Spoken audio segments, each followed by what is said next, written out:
Wanna soar? Get a mentor. Hey, it's Nina Carmichael, and we made these videos because you're probably the most ambitious person in your circle. And you get that push by surrounding yourself with the best. So today, let's learn from one of the best, my husband Evan Carmichael, and never quit doing something you love. Enjoy!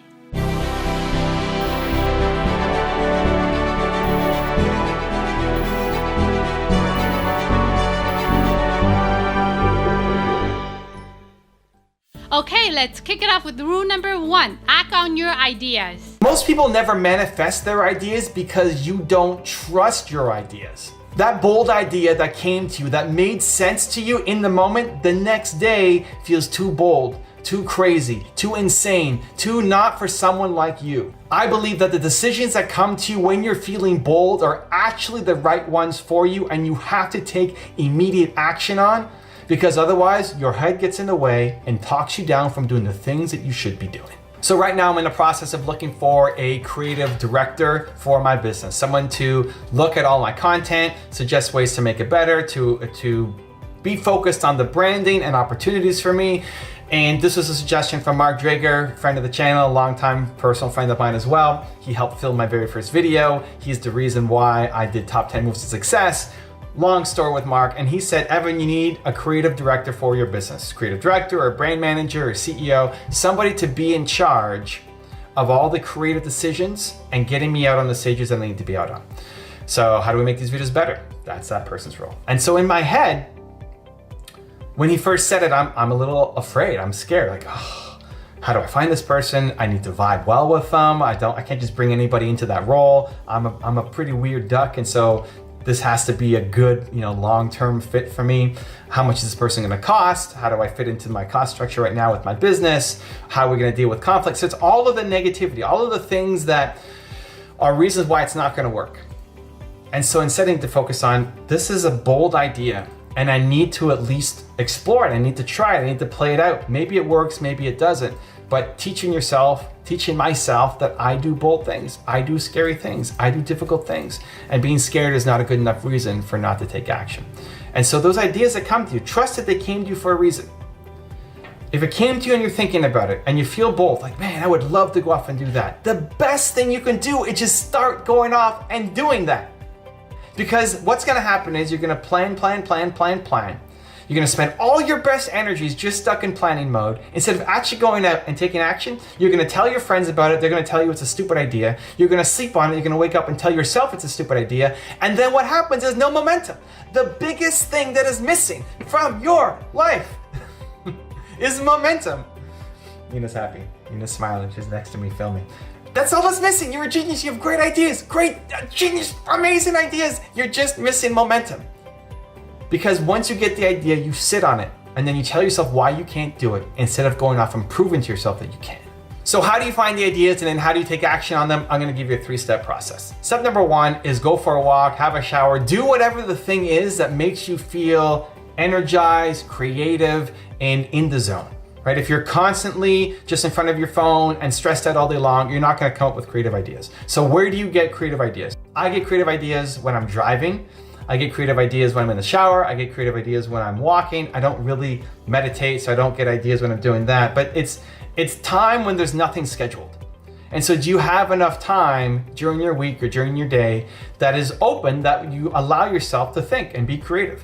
For a lot of people watching this, you probably do. You probably have some moments in your calendar that are dedicated to at least having a shower. Hopefully you have showers on a regular basis, right? So you're coming up with ideas, right? So whatever that thing is that lets you come up with ideas, do more of it, right? If you get great ideas in the shower, maybe instead of a 5-minute shower, you take a 15-minute shower. Maybe you get some more ideas coming to you, right? You wanna spend more time doing the work that generates creativity for you. That's step number 1. Step number 2 is don't judge the ideas that come to you. This is where so many people fall down. You get an idea, and then you judge it and you say, I can't do that, I'm not good enough, I don't have the money, I don't have the connections, I didn't go to school for that, I'm not tall enough, I'm not pretty enough, I'm not smart enough, whatever. People like me don't do this thing. All these ideas why you can't win. You're telling yourself why you can't win before you even started. Don't judge the idea. Trust that the idea came to you for a reason. So if I'm thinking about somebody in the shower. Somebody that maybe I met yesterday or somebody that I haven't talked to in 3 years. Why am I thinking about that person? I don't know. Boh. Italians have this expression. They go, boh, means I don't know. Boh. So I trust that idea came for a reason. That idea is flowing through me for a reason, and I gotta do something about it. And so whenever I'm thinking about somebody in the shower, the next thing is I get out of the shower and I'll email that person right away. And I'll always make it awkward and say, hey, I was thinking about you in the shower today. And then tell them what the story was. And it's never backfired on me. It's never backfired on me. Sometimes it leads to some great opportunity and sometimes it goes nowhere. But you get the idea, you do something. Get the idea, you do something. Stop judging the idea. Stop telling yourself why you can't do it. And then step number 3 is take immediate action and build momentum. Again, the biggest thing that you're just missing is momentum. You're a genius. You're an amazing entrepreneur. You've got tons of potential. Sarah Blakely had this idea to create Spanx and it made her a billionaire when everybody thought she was crazy, right? I'm sure you have ideas like that too. What's the difference between you and her? Momentum. She did more. She started. She took the no. She took the rejection. She took the fears and she said, I'm gonna give it my shot. You need to build immediate momentum. As soon as you get that idea, whether it's in the shower, on the walk, on the drive, whatever it is, as soon as you get that, you're not allowed to leave that moment of courage, that moment of boldness, that moment of feeling unstoppable, that moment of like, I can do this. When you're feeling that moment, you're not allowed to leave it without having done something. Immediate action, every single time.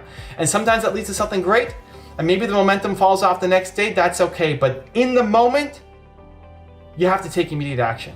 No more excuses. Stop letting yourself off the hook. Stop telling yourself that you suck and you can't do it, and go show yourself that you can. Rule number 2, focus on your distractions. The thing that you keep getting distracted by might be the very thing that you should be focusing on. So many people keep asking me, hey Evan, how do I stop getting distracted? How do I focus on my work? If you keep getting distracted, it's for one of 2 reasons. Either 1, you don't like the work that you're doing, or 2, you're afraid of it working out. The solution isn't to keep avoiding it. The solution is through. And chances are that thing that you keep getting distracted by is actually the thing that you should be focusing on. You just don't know how to make it a business yet. Now, I'm a big believer in as soon as you get an idea, you test, you try, you tinker, you experiment. Idea to action, the 2% difference. Let's go, let's go, let's go. So a quick example with my top 10 series. When I first started the top 10 series, I didn't think it would become a series. I didn't think it would become this huge thing that then later defined my channel and became the most popular series on my YouTube channel. It started off because a friend of mine, Mark, posted a blog about Kanye West and how he interrupted Taylor Swift. And this was multiple years after he had actually done that. And like, come on, man, you can learn from Kanye, dude. Stop hating on Kanye. Yes, he gets himself into trouble. He deserves it. But he's also a genius. He's also someone that you could learn from. He's won more Grammy Awards than anybody at his age. He convinced John Stevens to change his name to John Legend because it had an old school voice. There's all these amazing stories about Kanye that you can learn from his success. And so I thought, forget this. I'm not just going to complain. I'm going to take action, and I'm going to make a top 10 rules for success from Kanye West. And I went out myself and researched all these different clips and I put them together. And sure, there's a lot that you can't learn from Kanye. There's a lot that you don't want to model or copy and emulate into your life and business. I get it. But there's still 10 things at least that you can apply and learn from him to make you a better version of you. And so I just did it. And I released it and people liked it. It was meant to be a one-off video just to show my friend Mark, to say, just watch this, Mark. Watch it, learn from it. You could learn from Kanye. And it was a distraction project, right? I'm working on my business. I'm working on trying to create something. Mark creates this blog post and I get distracted by it and think, I want to make a video. And I put my business on hold. Instead of saying, no, forget that idea. I need to stop doing that. I need to just focus and forget all distractions. No, I said, you know what? I'm going to put this on hold because I can't stop thinking about this. So I'm going to do this, get it out of my system, and then I'm going to come back to my main business. Although that little thing that I did just as a one-off to show my friend Mark ended up becoming the entire channel. You never know. And so it's idea to action. That thing that I got distracted by ended up becoming the beginning of an entire series, an iconic series on my channel, and it might be the thing for you too. So if you find yourself constantly getting distracted, the challenge often is, how do I turn that distraction into a business? I'm going to give you a 3-step process that will help you. Step number 1, what are you getting distracted to? And I say to instead of by. We're not getting distracted by something, we're getting distracted to something. That thing is calling you. There's a reason why it's been planted in your head. Stop judging it. Stop planning around it. Just go do something. What is that thing? Let's identify it clearly. Step number 1, what is that thing that you are getting distracted to? Step number 2 is apply the 2% difference. Most people, as soon as you get an idea, what's the first thing you do? You plan, you strategize, you think, and you turn all of that creative energy into planning. Then you go to sleep, you wake up tomorrow a different person. You need to learn to, instead of planning your way to 100%, take the first immediate 2% action. As soon as you get an idea, action, idea, action, idea, action. The first 2%. Just figure out how you can get 2% of the way. So for me, making a Kanye video is just, I'm gonna start finding rule number 1. I'm gonna make a top 10 video and I wanna find rule number 1.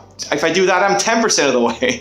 That's a 2% difference, because the decisions that you make when you're feeling bold, confident, unstoppable are actually the right ones for you, and then your head talks you down for going out and actually accomplishing it. And so when you're feeling bold and confident, we get that new idea, when you think that it's possible, when you have the hope that maybe this could be the next thing for you, don't waste that boldness on research. Instead, you need to put immediate momentum into that business idea. Stop planning to get to 100%. Instead, take action on the first 2%. That's a 2% difference. So whatever you're getting distracted to in step number 1, apply the 2% difference to. And step number 3 is create a plan for the next week. For the next 7 days, I want you to take some kind of momentum towards that idea. Plan it into your week, plan it into your daily routine somewhere. It doesn't have to be a lot of time, but every single day for the next 7 days, just to scratch that itch to see if this thing is something for you. So many times we get these ideas and we just keep adding them to our ideas list, right? Whether you write them down, put them in Evernote, Gmail, wherever it is, you have this ideas list that is never going to get smaller until you do something about them. And in a week, you could figure it out. Maybe after 1 day, you figure it out, but you won't know until you try. That game-breaking, money-making, industry-changing idea of yours is on the next side of execution. You gotta do it, you gotta try, you gotta taste, you gotta apply.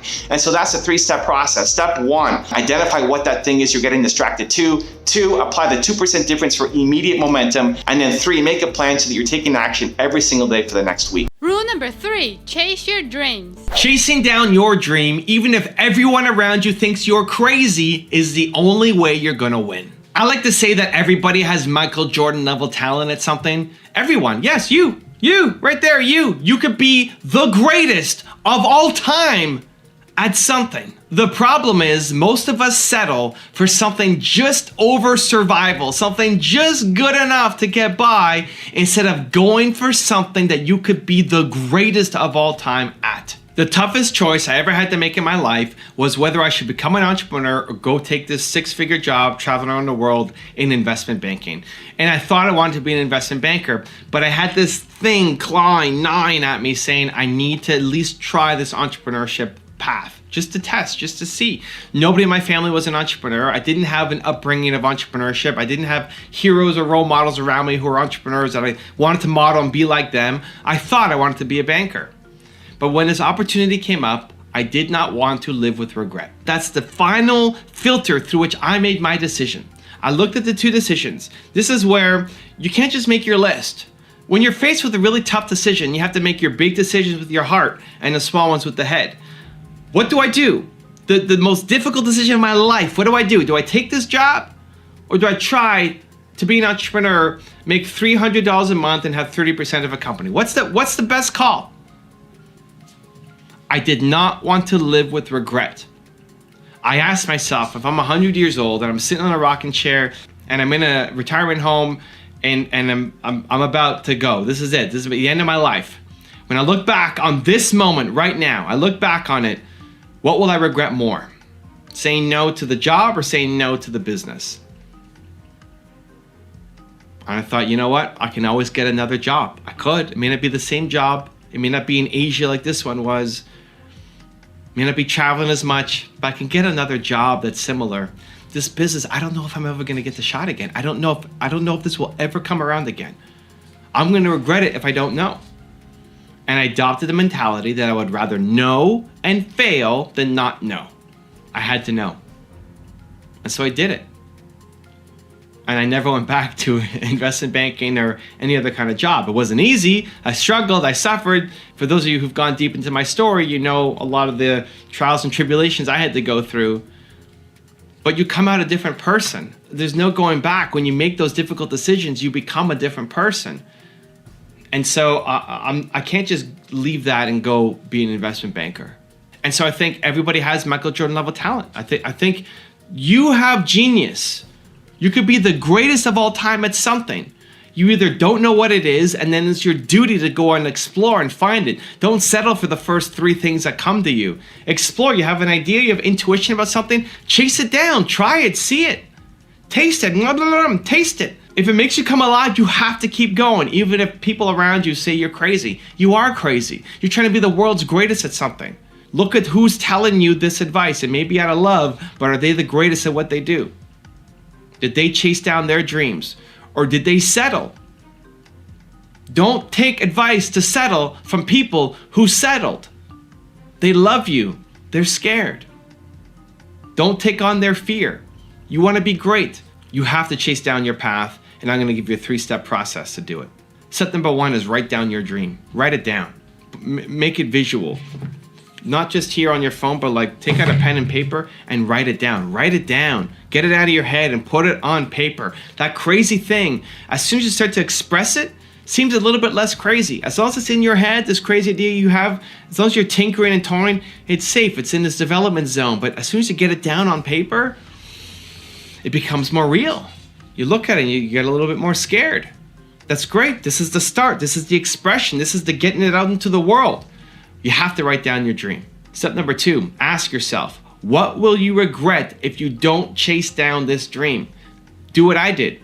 Imagine yourself, you're 100 years old, you're in an old age home, you're sitting on a rocking chair, it's over. Like, you're done. You can't go back and do this again. You don't have the energy, you don't have the brain power anymore, you can't actually do it. What are you gonna regret? Are you gonna regret not doing path A or not doing path B? Write down all the reasons why. Make it powerful. Make it compelling. You don't want to end up at the end of your life telling yourself, I could have done more. I could have been the greatest. I could have been the greatest at something. And I settled because I was afraid. Write down what your future regrets will be if you don't take action on your dream. And step number 3, write down what you're going to do today to make progress. What are you going to do today? It's great writing down your dream. It's great to get motivated and think about all the reasons you're going to regret if you don't do it. But you still have to do something. It comes down to action. You got to do. So you may not have all the steps figured out. That's okay. If you have a dream, it should be big. You should know how you're going to get there. If you have all the steps figured out, then it's not a big enough dream. If you have complete certainty of how you're going to do it, it's not a big enough dream. You're capable of more. And you're capable of doing the first step. What's the first step? So today, you wrote it down. Amazing. What's next? Reach out to someone. Post. Ask questions. Momentum. Action. That's what's missing. You're a genius. You're the greatest of all time at something. You have to trust in that, and you have to build momentum towards it. Rule number 4, never quit on something you love. As long as you love it, you have to keep going. You cannot quit. Maybe one day somebody does throw you a bunch of money and you can stop sleeping in your office. Or maybe it's just a slow grind up and it takes you 10 years to become an overnight success. You'll never know how long it will take you to be successful. But what you do know is that if you quit on something that you love, you will end up regretting it for the rest of your life. As long as you love it, you have to keep going. You can't quit. So look at my story. It wasn't easy being an entrepreneur growing up. That's why I do so much to help entrepreneurs, because I don't want you guys to struggle as much as I did. In my first real business when I was 19, I had to decide between earning $100,000 a year and traveling around the world in my dream job versus owning 30% of a company, making $300 a month, and being unsure if anything's gonna work out or not. And I decided that I had to keep going. I had to try, because I didn't want to end up being 85 years old and looking back and saying, I never did it. I never went for it. I would rather know and fail than not know. Because the things that you regret are rarely the things that you do. It's the things that you didn't do. The things that you had a chance to do. You had an opportunity. You thought about it. You felt it. But then you backed down because you were afraid. Those are the things that you regret. That's what you regret most, and I didn't want that to happen. But starting off my business wasn't easy. I struggled, I sucked, I made it harder on myself because I told my friends that I was living the entrepreneur life and I couldn't hang out with them. Meanwhile, that $20 was just too expensive for me to go out and have beer with them, right? I isolated myself. I made myself lonely. I felt worthless as a human being. And the worst day of my life came when I told my business partner that I quit on him, that it was just too difficult, that I couldn't keep going, that I needed to feel like I was contributing, that my time meant something, that all this work I was putting into something, I just need to feel valuable again, that I was contributing to something. Because when you wake up every day and you're working and it's just not getting results, it can be real hard to keep going. And so I told him that I quit. I hung up the phone and then just started crying. And the next day I woke up and I just thought, I can't quit on this, not yet. I haven't given everything I've got. Because I felt like in a year, in 2 years, in 5 years, in 20 years, I would look back and regret that I gave up. If I knew that I gave everything I had and it didn't work out, I was okay with the failure.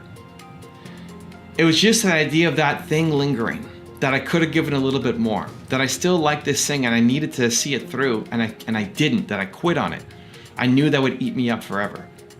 And so I had to get up that next day and tell myself, I'm not gonna quit yet. I just have to find a different way to stand. What I've tried so far has not worked. It has not worked. I'm making zero money. Well, $300 a month. But it's not working out. And I hate myself. I hate my life. I hate how I feel about myself. I have to find a different way to stand. And that energy allowed me to keep going. That energy allowed me to then ask myself, who else has done this before? And I looked at Bill Gates and how he started Microsoft, and that started the path up for my business. And then 2 years later, I sold my company. And it happened pretty quick.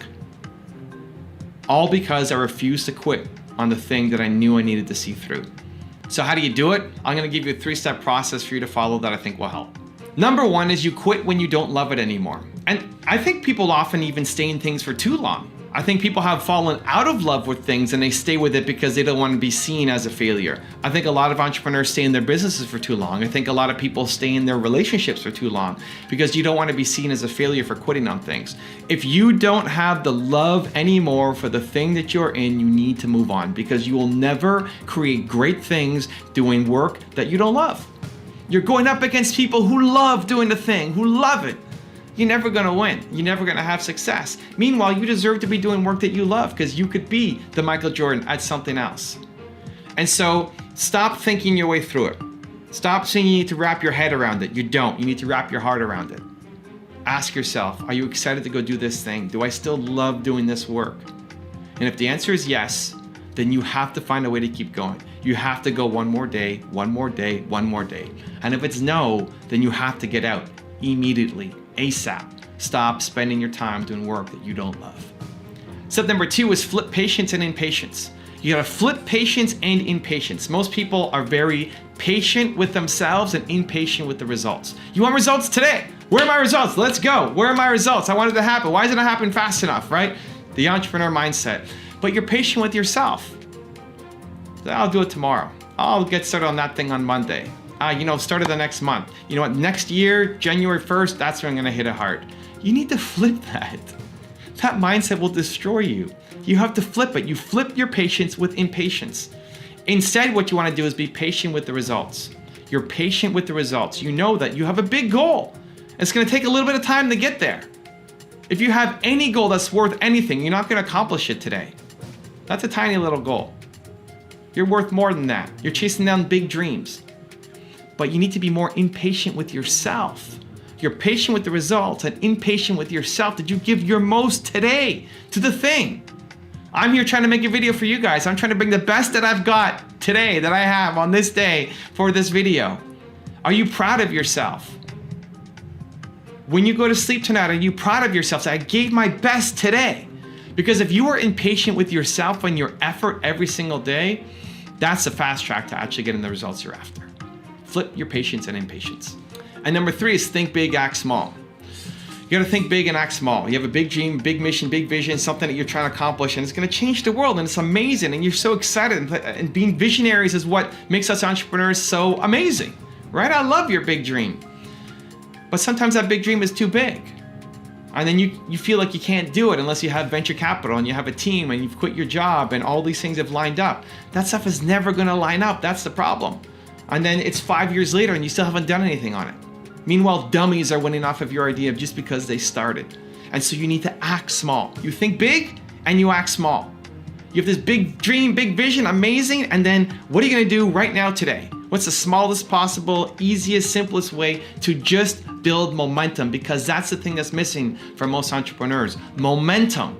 You don't have enough momentum. You're a genius. You have great ideas. You're Michael Jordan. All of this stuff can work out. It's a beautiful business, a beautiful world you're gonna make, but there's no momentum behind it because you're not doing enough every day, because you're thinking too big and you're not acting enough. So think big and act small. Also, if you want to have more self-confidence and self-belief, I've designed a special free training to help you do it.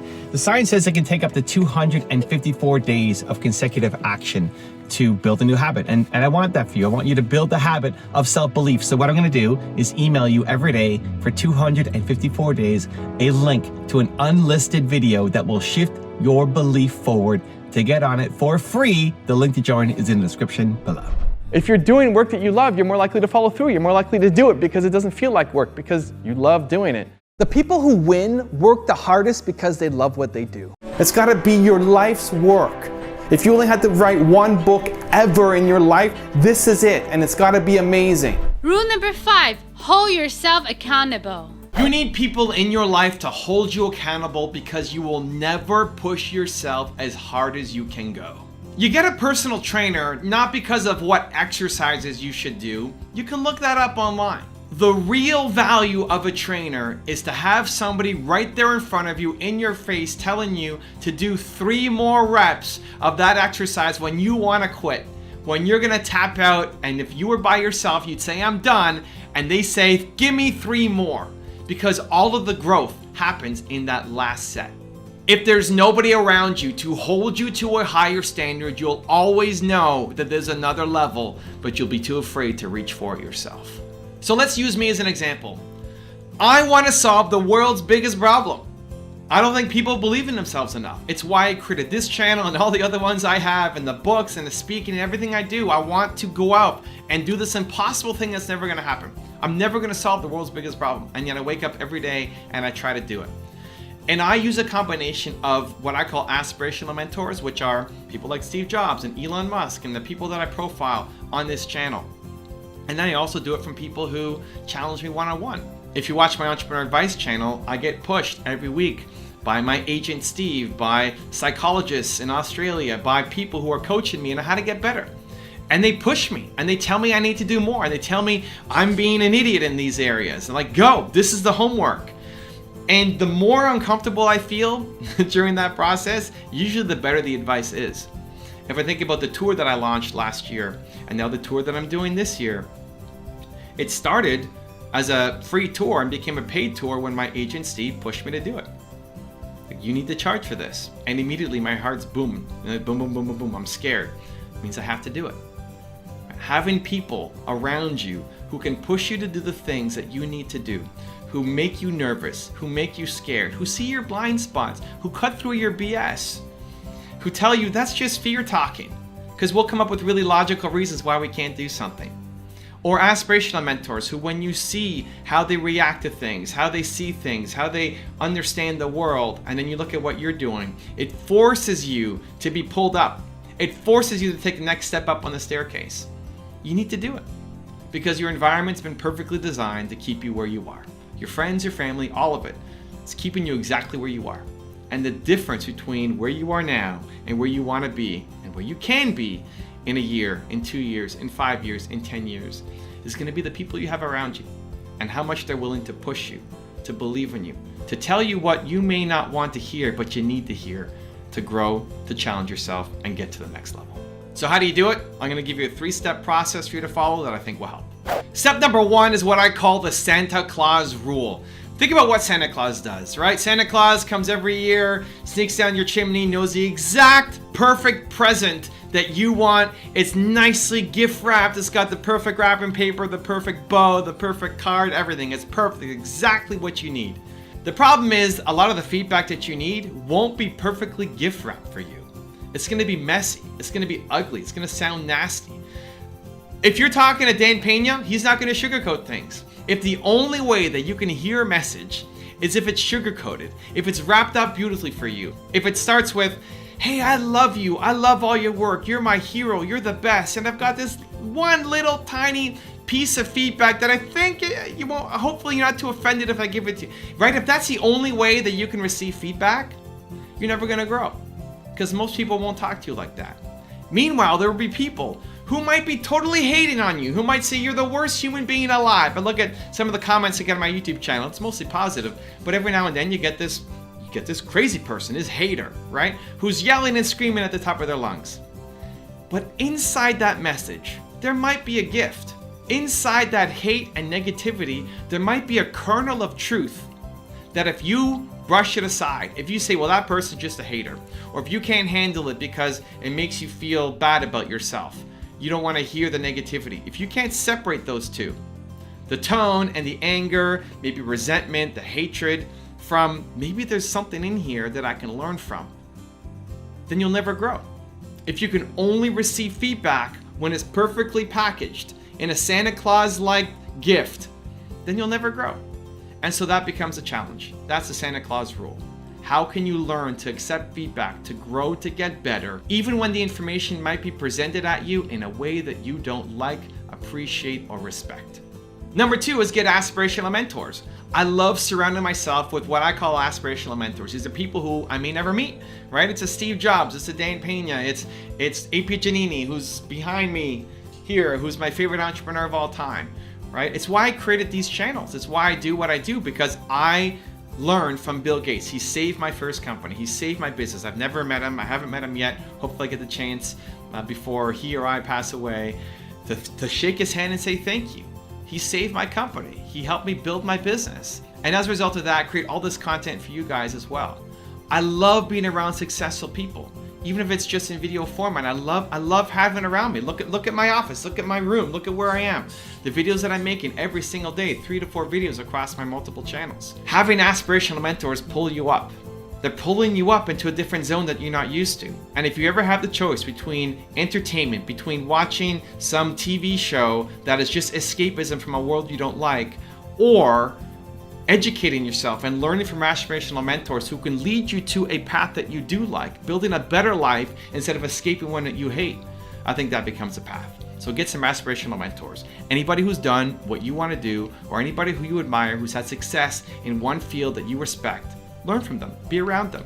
The more that you hang around them, even if virtually, the more they will pull you up to start thinking, behaving, and feeling like them. And number 3 is build your bat cave. I'm a big believer in actually creating an environment for success. So look at my office, right? This means something to me. People often ask, hey, Evan, can I get those posters that are on your wall? I want to put them up on mine. And I get Steve Jobs, but you don't know who A.P. Giannini is, and you want my parents on your wall at home, and Howard Schultz you probably don't know either, and you know Kanye. But you need to build your bat cave. This is my bat cave. I set this up once. This is why it's so beautiful to have an environment of excellence, that you set it up once. You set it up once. It took me one time of work to set up, and now every day I walk in and it inspires me. I walk into this office and it inspires me. I'm working here. This is my computer. This is my usual setup, and I got Steve Jobs staring me down. He's looking at me. He's like, Evan, dream bigger, think bigger, let's go, put your dent in the universe, right? And that may sound crazy and stupid to you. Awesome, do your thing. What does your bat cave look like? That you just have to walk into it and boom, you're lit up, you're ready to go, you're thinking bigger, bolder, you're more confident, you're ready to make the tough decisions, tough calls, because you created that environment of excellence for yourself. Rule number 6, change your perspective. Most entrepreneurs can't handle a major setback. You can't. You can handle a whole bunch of little setbacks, a little bit of punch to the face, but you can't handle a major setback. When there's a major meltdown, what do? Do you get back up? Do you find another way, or do you quit? And most entrepreneurs, most businesses will quit. Look at how many companies are still around. Look at the biggest companies in the world. How many of them were around 100 years ago? Not very many. Most companies go out of business because they can't adjust, they can't evolve, they don't love the dark clouds enough. Let's look at YouTube as an example. Whenever there's a major algorithm change, everybody's upset, everybody's complaining, everybody is freaking out, like, oh, I don't like it, right? They complain. I get pumped because it's my chance to win. Now, it sucks because it's a lot of work, because you got to figure out a new path. But everybody who's ahead of you, who's complaining, that's your chance to win. And so I'm going through it right now. I look at my channel, and making 3 videos a day might be a setback for my channel. Even this video, I don't know where it's going to be. It might be on my main channel, might be on a sub channel that I'm making. It's a big potential strategic shift for me to say going from 1 channel to 3 or 8. Haven't fully figured it out yet, but I'm pumped. I'm pumped. While other people are suffering and struggling and complaining that this is the new YouTube, I'm going to test it out. Immediate action. Let's go. It's not that loving the dark clouds, at least for me, it's not that loving the dark clouds. You want negativity to happen. You want there to be controversy. You want chaos to happen. You want your competitors to go out of business. You want it to be difficult. It's not that. It's that that's your chance to win. And so the best thing I recommend is flip it in your head. Learn to tell yourself that this is the best. When everybody else is complaining, when everybody else is struggling, even when you put all this work into doing something and now it's collapsing on you, it's really hard to stay positive. Tell yourself this is the best. This is my opportunity to prove to myself and the world what I'm made of. And then if you can move from a place of resourcelessness to resourcefulness and find a path while everybody else is ahead of you and complaining, that's your chance to win. Rule number 7, do what makes you proud. The problem is you're not proud of yourself. You might post about some accomplishment you've done on Facebook or Instagram, but when it's you, by yourself, all alone, deep down, you're not actually proud of yourself. So why? Where does that come from? It's because you've taught yourself that you set goals and you don't consistently follow through. So now when you set a new goal for yourself, you don't believe that you're actually going to follow through. And that continues to cycle on and spirals down into you not being proud of yourself. We need to change that today. So it starts with this. When you set a goal, you have to follow through. The only acceptable reason for not following through is you being proud of yourself. Are you proud of the reason why you didn't follow through?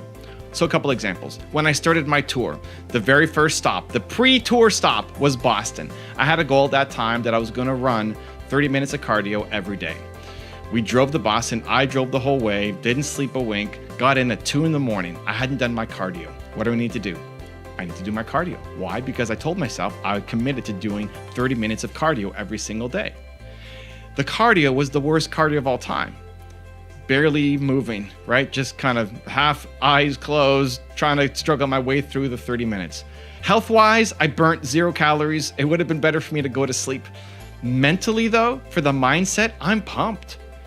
It's when it's hard and you do the thing that you actually build your self-respect, your self-pride, your self-love, your self-confidence. When it's easy and you win, you could post about it on Instagram, congratulations, but you don't feel great about yourself because it was easy.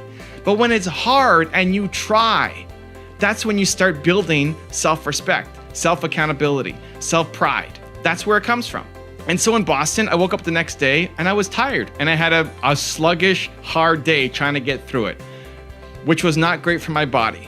But mentally, I'm pumped. Like I did the thing when it was difficult. If I just went to bed, I would have had to ask myself, am I proud of the reason why I'm not doing this? Other people would let me off the hook. I'm sure the people I went down with, Nina, my wife, Danny, my camera guy, would have said, it's okay, go to sleep. It's 2 a.m. You drove all this way. It's a strange day. It's not a typical day. You have every reason in the world not to do it. People will let you off the hook all the time because they don't hold themselves to high standards. And then they infect you with their lower standards. I would not have been proud of myself if I didn't do my run, even though the results sucked. It's the effort. That's where the pride comes from. Now, we went off and did this crazy tour. 23 cities, 90 days. I committed to doing all of these cities. Then I broke my neck in Denver. I broke my neck in Denver. I had to cancel my Denver event. I committed to going. That was my goal, to go. I committed to people. They paid money. We had to refund. We had to cancel. We had to apologize. Am I proud of the reason why I didn't go? Yeah, I'm in the hospital. I can't go. Then we got to Kansas City as my next stop. The doctors didn't clear me to do a full 3-hour event, so I could go for 1 hour. So I still canceled the event. I refunded everybody their money and said, guys, it's off, but I'm still gonna come. Like, I'll refund you the money. I'm still gonna come. We'll do a Q&A for about an hour and we'll see how long I can go, take pictures. I booked a hotel anyway. I can't get a refund on that, so might as well come out if you want. And everybody still showed up. And instead of going for an hour, I went for an hour and a half. But I didn't go for the full 3 hours. I set a goal to go for 3 hours, right? That was my initial intention, my initial goal. I didn't do it. I only went for an hour and a half. But after the hour and a half, I had a concussion. So I'm starting to slow down. I'm getting a little dizzy, getting a headache. And so we have to go. We got to leave. I couldn't take as many pictures as I wanted, couldn't sign as many books as I wanted, but I'm still proud. I'm proud of the effort that I went and I tried. That was my max effort. I had to be pulled off because I had nothing left in me to keep going, right? I probably would have passed out if I kept staying there a little bit longer. And so are you proud of your effort? That's all. I can't judge if you're a success or not. People message me and DM me and send me emails and say, hey, Evan, should I be doing this or that? Like, what do you want to do? Are you proud of your effort? I can't judge. What does your version of balance look like? What time do you need to wake up in the morning? Do you want to wake up at 4, at 5, at 6, at noon? I don't care. I don't care what time. You say you have to wake up at noon every day? Amazing. I'm pumped for you. Are you proud of your effort? I'm not going to judge your effort. This is one of the single biggest reasons why so many people fail. You're fronted on Instagram and Facebook with this perfect life. Meanwhile, you're not proud of yourself and the effort you're putting in. So I'm going to give you a 3-step process. Follow this. You're going to start hitting your goals and start feeling better about yourself. Step number 1 is you set a goal. What's your goal? What do you want to accomplish? Something daily. Your goal should be a habit. So for example, I want to meditate for 10 minutes every day. Great. I want to run for 30 minutes every day. Amazing. I want to make a YouTube video every day. Awesome. Make that your goal. Some kind of habit that you can track on a daily basis. This is the start of building credibility with yourself. Look at that goal and then say, am I going to hit that goal? Like, is that going to actually happen? Do I believe in myself enough that this is going to happen, or am I going to start and stop and then fall off the cliff and be motivated today, but then in 2 weeks, I'm going to forget about it? Don't let that be you. Look at that goal and say, I'm going to hit it. This is my goal. This is important to me. I am the kind of person that when I set a goal, I follow through, unless I'm proud of the reason why I didn't, right? There's a tiny little bit of reasons that you might be proud of, but all the other ones, you're just not proud of. You were tired, you forgot, you were slow, you were lazy, you were scared, you were fearful. Those are not acceptable reasons. You have to be proud of the reason why you don't follow through. So 1, you set a goal, some daily kind of habit that you're gonna do on a consistent basis now. Number 2, immediate momentum. Do one small thing right now to make some progress. One tiny small thing. I call it the 2% difference. Get the 2% difference right now. Don't worry about getting to 100%. Do something right now. If your goal was 30 minutes of running, great, go do your run.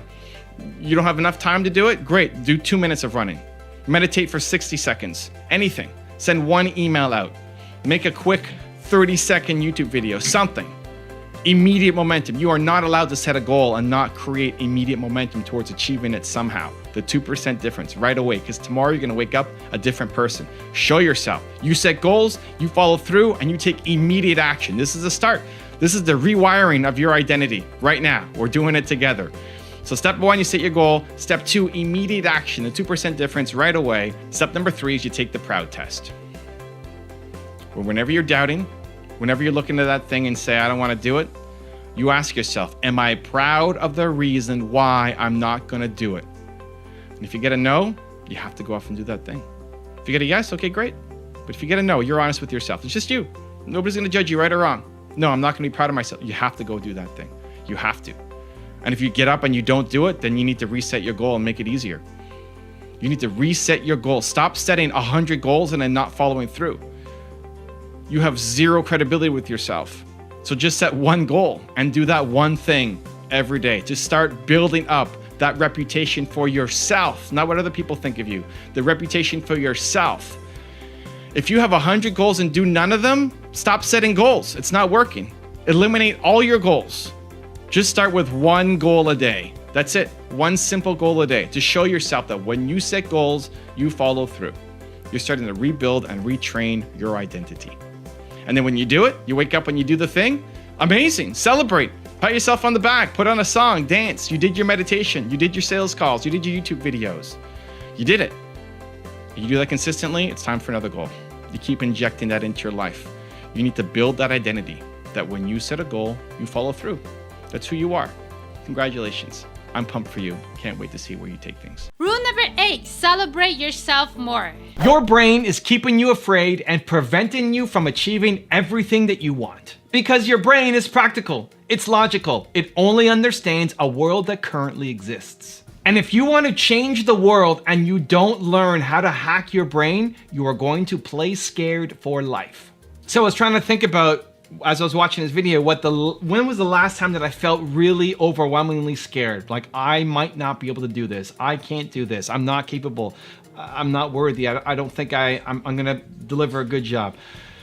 And the only idea that came to mind recently of a big thing was when I was speaking at the event in Phoenix, and I was invited by Brendan Burchard and Neil Graziosi, and I was speaking at their event, and before me was Eric Thomas on day one, and I was the last speaker on the last day. And I remember the day of, I was pacing backstage about an hour, 45 minutes before the actual event. I'm there, I'm pacing, I'm walking back and forth. Brendan Burchard said he's gonna watch my entire speech and give me feedback after, which only adds to the pressure. And there was a moment where I blanked out. There was a moment, maybe 10 minutes before I went on stage. I'm standing backstage and I blank out. I don't even know what I'm gonna talk. What am I gonna talk about right now? I don't even know what I'm gonna talk about right now.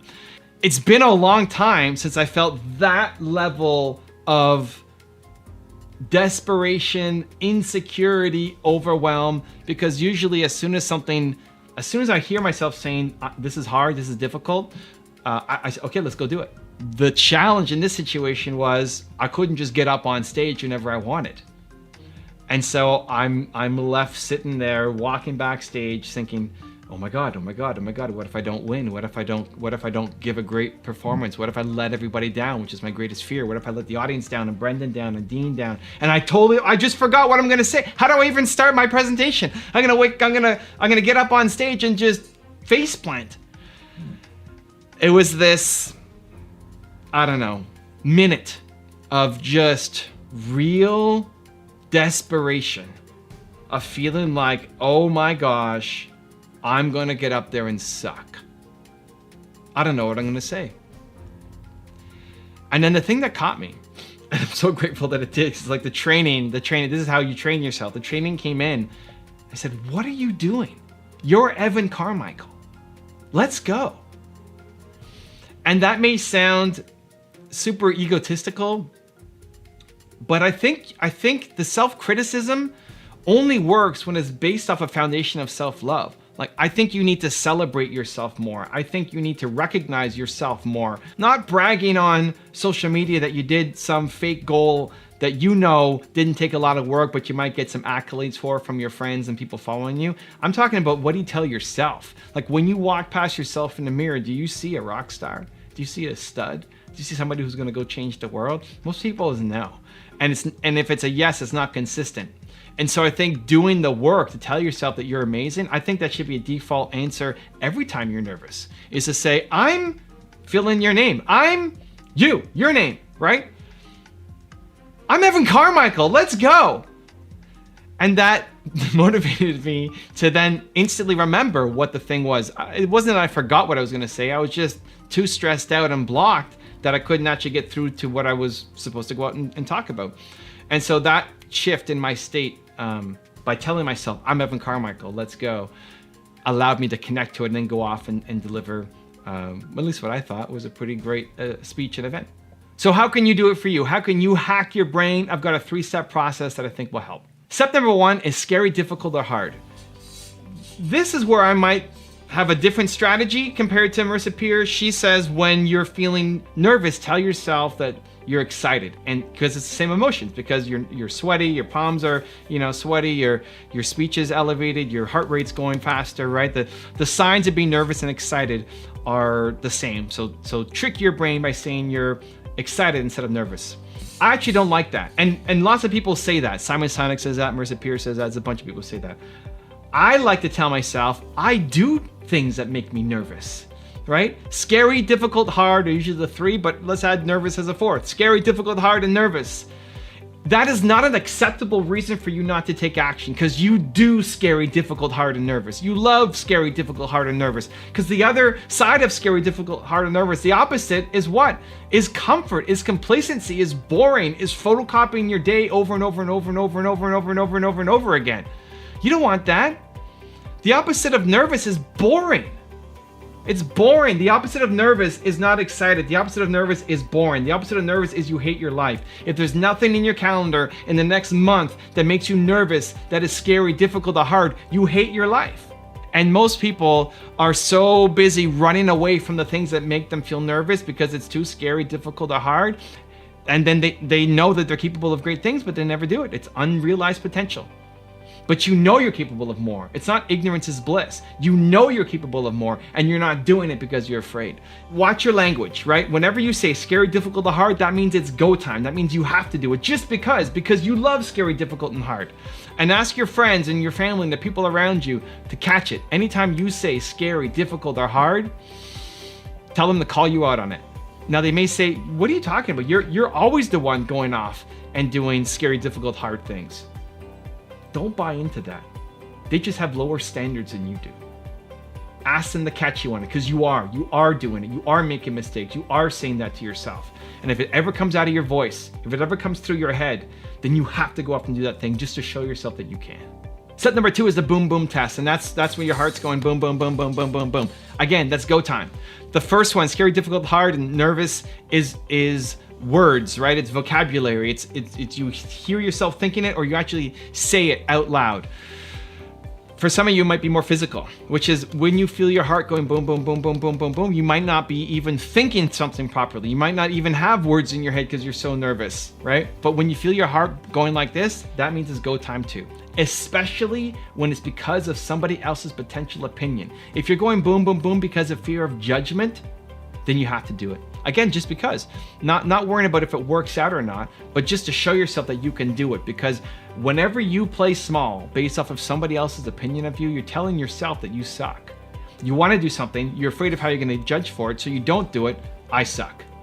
That's how it works. You're telling yourself that you suck every time that you don't follow through on the thing you want to do because you're worried that somebody else is going to judge you. We're not afraid of failing. Don't fool yourself. It's not that you're afraid of failing. You're afraid of failing in front of somebody else. You will sing in the shower, but you won't sing on the street corner. Why? Because you're afraid of public failure. You're afraid of failing in front of somebody else. And that's what you need to destroy. So when your heart's going boom, boom, boom, boom, boom, let's go. And step number 3 is trust your bold ideas. Trust your bold ideas. I believe that the idea was given to you for a reason.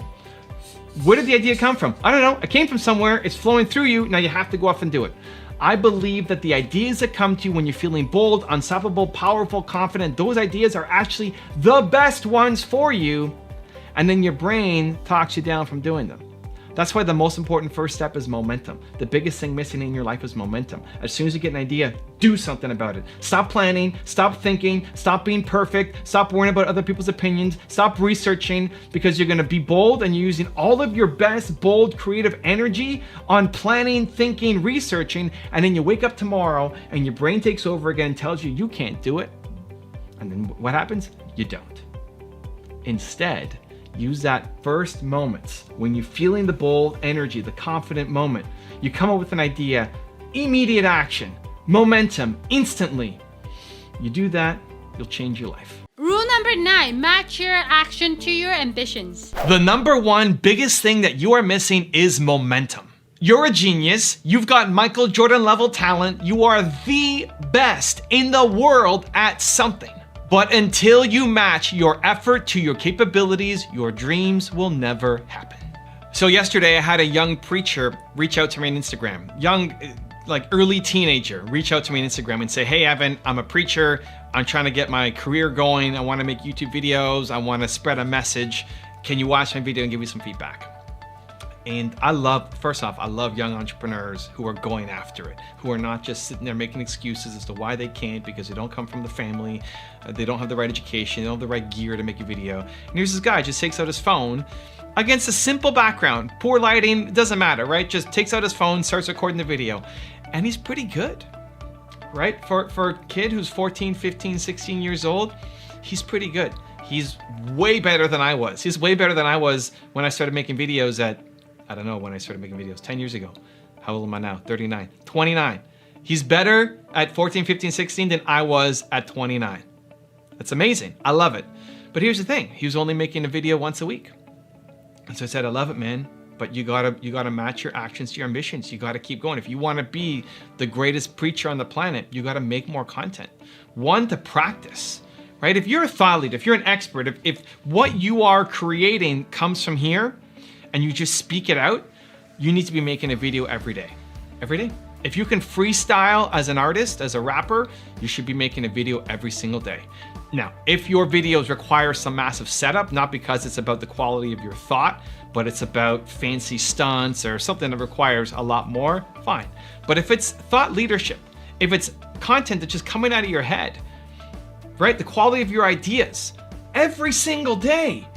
Once you get better, the more you do it, the better you're gonna get. It took me 350 videos until I wasn't completely embarrassed by my own content, right? I couldn't watch it back because I was too embarrassed. But oh, so bad. Now as I watch my videos, it's funny, whenever Nina comes in and she's seeing me watch my videos, I always have this big grin on my face, like I'm cheering myself on, like yeah, that's really good. And there's definitely still tons of room to improve, but it took me 350 videos before I wasn't completely embarrassed. So now I'm 6,000 or something videos in, it's hard to keep track. Your actions have to map to your ambitions.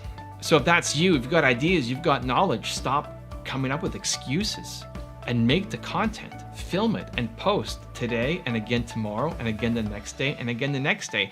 And when you're creating so much content, one, again, you're getting better because the quantity leads to the quality, but two, you get less attached to one video having to be the thing. So often you make one piece of content, one painting, one song, one video, you make it, and then that has to be the thing. You're getting feedback and you're destroyed if it doesn't take off. If this video doesn't take off, great.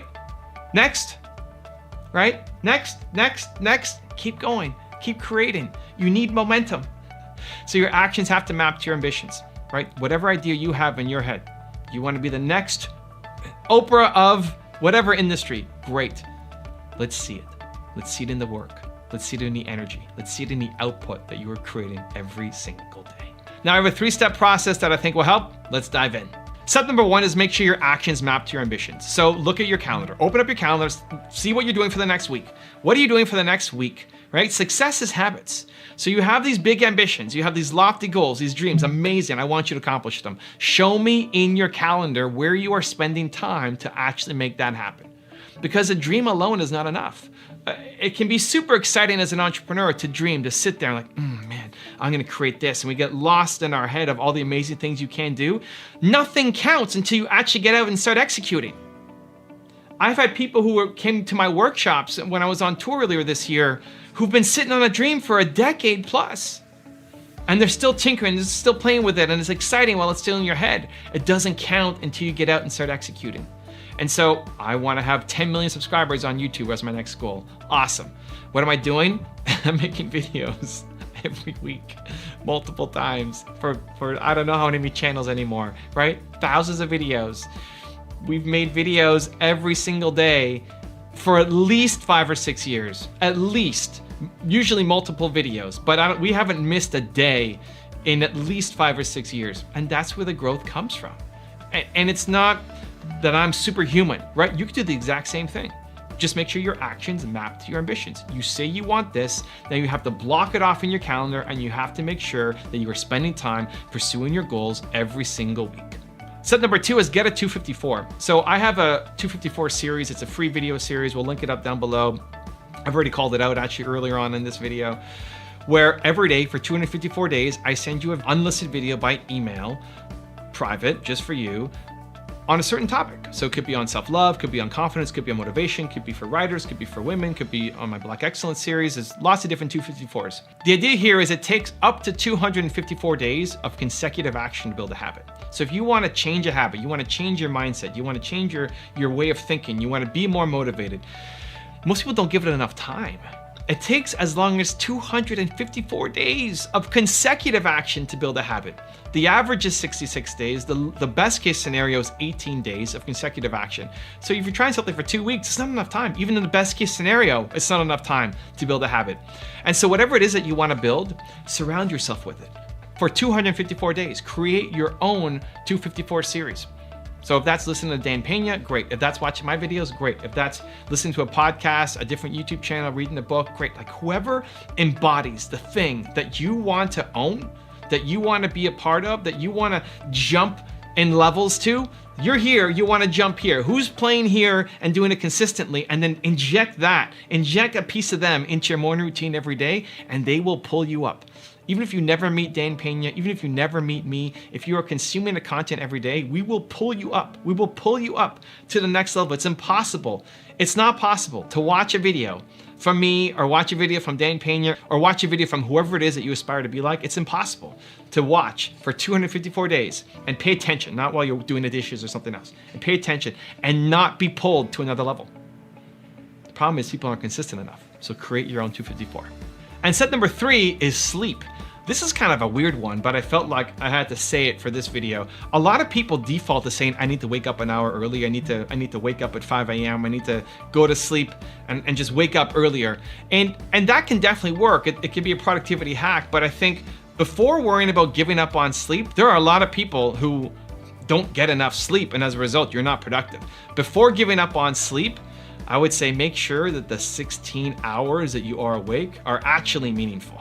Right? If you're gonna sleep for 8 hours, right? Most of you probably aren't even there, but let's say you're gonna sleep for 8 hours, great. That gives you 16 hours to be productive during the day. If you're messing around for the 16 hours, going to 17 hours will not make you more productive. You're just gonna have less sleep, be more sleep deprived, and not actually get the work done you need to. So before giving up on sleep, I would highly recommend that you audit your schedule and ask yourself, what am I doing during the 16 hours that I am awake, and how can I maximize that time to actually be productive and move my goals forward?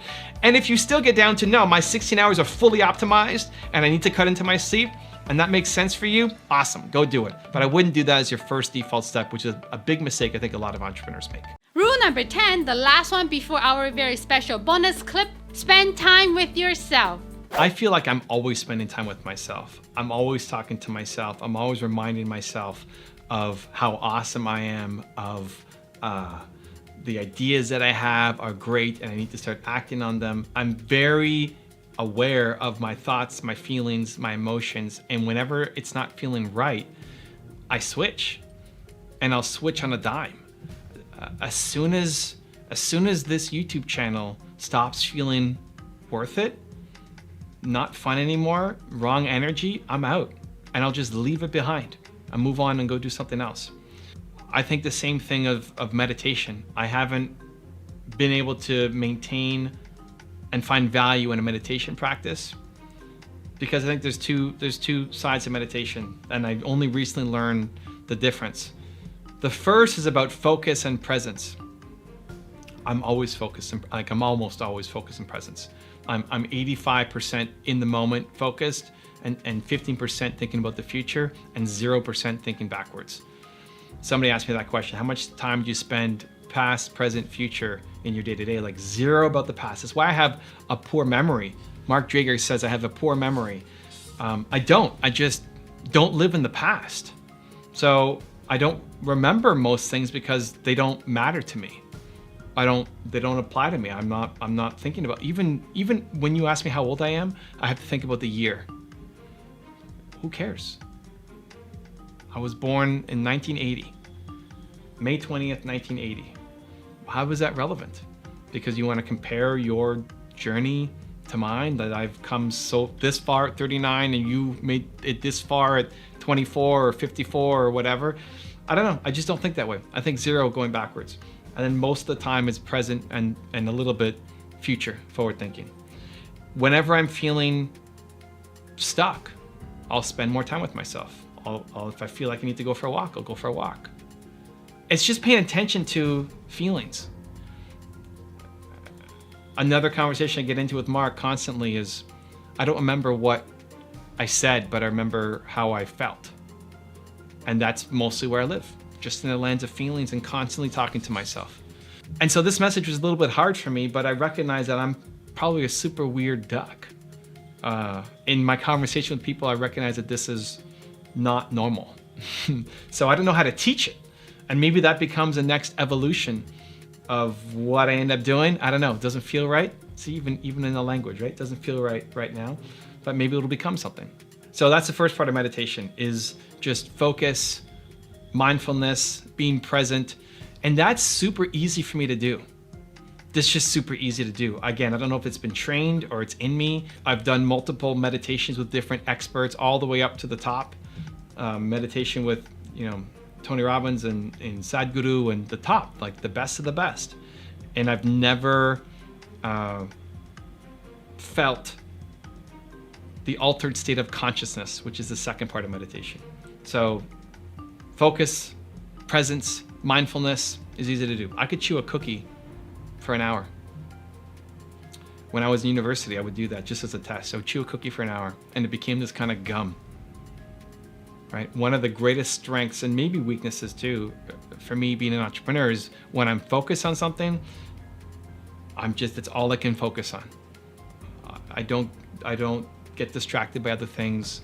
I don't want to be distracted by other things. What I'm going to make in this moment is going to be gold. It's going to be amazing. I need to go off and continue to create, and I can't let go. I can't let go of the bone. Like, I can't let go. This thing has to happen. I'm going to will it into existence. There's no other option. And I'll throw everything else away because this thing is all that matters right now. Just this. The other side of meditation is altered state of consciousness, which is more like sleeping is an altered state of consciousness, where you don't feel the time pass when you sleep, right? Where when I'm meditating, some people can meditate and go 8 hours of meditation and says it feels like it was 5 minutes. That's not me. I could sit there for an hour or however long and not be distracted and not have to get up to pee or whatever. Focused, I can do that, great. But it feels like an hour. If you ask me how long would it be, I'd guess about an hour. I haven't found how to hit that alternate state of consciousness where you're sitting for an hour, but it feels like 40 seconds. So that's my next journey into meditation. If you guys have resources, ideas, suggestions of how to hit that, I've never felt that in any meditation session I've been through. And so I see the same thing as spending time with yourself. I feel instantly that I'm always spending time with myself. That even these videos that I make, I'm making them for you, but it's a conversation with myself. I'm thinking about what I want to say. I'm proud of myself for saying it. I try to understand the message. I'm attention to how I'm feeling, whether I need to have some more water, whether I need to go take a break, go out and play with the dogs. I honestly think more people are capable of it. I think it's just trusting your feelings and intuition. I might get up after this and just go play with my dog and have a conversation with him. Or I might just go decide I want to change my hoodie and talk to myself while I do it. I don't know. I just might decide to do that. I think everybody actually has that. We're just ignoring it. We're just saying, oh, I don't want, shut up, I'm focused on this. We're tuning out our voice because we're too focused on a million other things at the same time. Anyway, I don't know if that makes sense.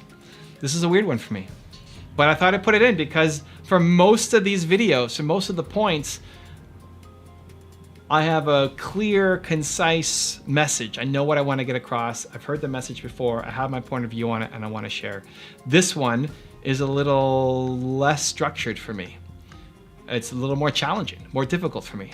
And instead of telling my team, no, I don't want to do this one on Dandapani, go find another one that I can talk to, I said, no, let's take it on and see where it goes. Now I've got a special bonus clip that I think you're gonna enjoy, but before that, it's time for the question of the day. I wanna know, what was your single biggest takeaway from this video and your plan of action for the next week? When you just get inspired, you watch a video, you get motivated, amazing. The science says you have a 35% chance of actually doing something, actually following through. That, Believe Nation, is not enough. That is not you, not now, not anymore, not today. But when you get inspired and then you create a specific plan of action for what you're gonna do, that number jumps to 91% chance of you following through. And when you commit publicly to others, like leaving a comment in this video, it jumps to 95%. So the question of the day is your single biggest takeaway from this video and your plan of action for the next week. Put it down in the comments below, and maybe next week I'll profile you. You love difficult things. You do. Difficult things are amazing. Difficult things are the best. Difficult things are the only way that you grow. Think about it. What's the opposite of difficult? Easy, safe, inside your comfort zone, boring. The single greatest thing that you can ever do for your confidence is teach yourself that when things get difficult, you don't shrink down, you rise to the occasion. So in my keynote presentations, I used to always use slides as well. I had PowerPoint up and I wouldn't read the text off of the slides, but I have a picture and I tell a story about it, and it would always keep me focused on where my presentation was going. And then I got offered to do a speaking gig in Paris. I was the keynote speech at this big event for this software company, and I was gonna close the show for them. And I had this idea in my head that, what if I didn't do slides? What if I spoke on stage for, I forget how long, 45 minutes to an hour, closing keynote, and I just had one slide. And it was a picture of a rabbit, because I was telling a story about trying to teach a rabbit to climb a tree. And it scared me. I thought, it's difficult. And because that's what I thought, then I had to do it. Because in my head is, well, what if I don't remember where I go? What if I forget the stories? What if I lose track of where I'm at and I'm sitting here on stage, the closing keynote, been paid all this money to come, and I just suck? And because that was the reason, then I had to do it. I had to do it. And so I said, I'm just gonna have one slide. And when the tech team said, hey, what do you want to show on screen? Here it is. It's just one slide. Yep. No videos. Nope. No audio. Nope. One slide. That's it. Put that up. And I practice and I practice and I practice. And because my greatest fear in the world is disappointing people, I probably over practice and had my speech down, and I went and crushed it. But even if I didn't, it was the willingness to try. It's the willingness to do difficult things. That as soon as you feel yourself playing potentially small based off of something being difficult, that means it's go time. That means you have to do it. Because teaching yourself that you think of something that's big and scary and then you crouch down and you shy away and you don't do that, that's an ongoing lesson that you are teaching yourself that you suck. You're telling yourself, if I went and said, what about doing just one slide in France, right? For my Paris keynote. What if it's just one slide and I'm scared of it and I don't do it? I'm teaching myself that I suck. That's what you do. Anytime you approach something big and you don't do it, you're telling yourself you're not capable. You're telling yourself that you suck. And so everybody else might let you off the hook. You may not even tell anybody else about this crazy idea that you have, but you playing small is not acceptable. When something is difficult, you have to attack it head on.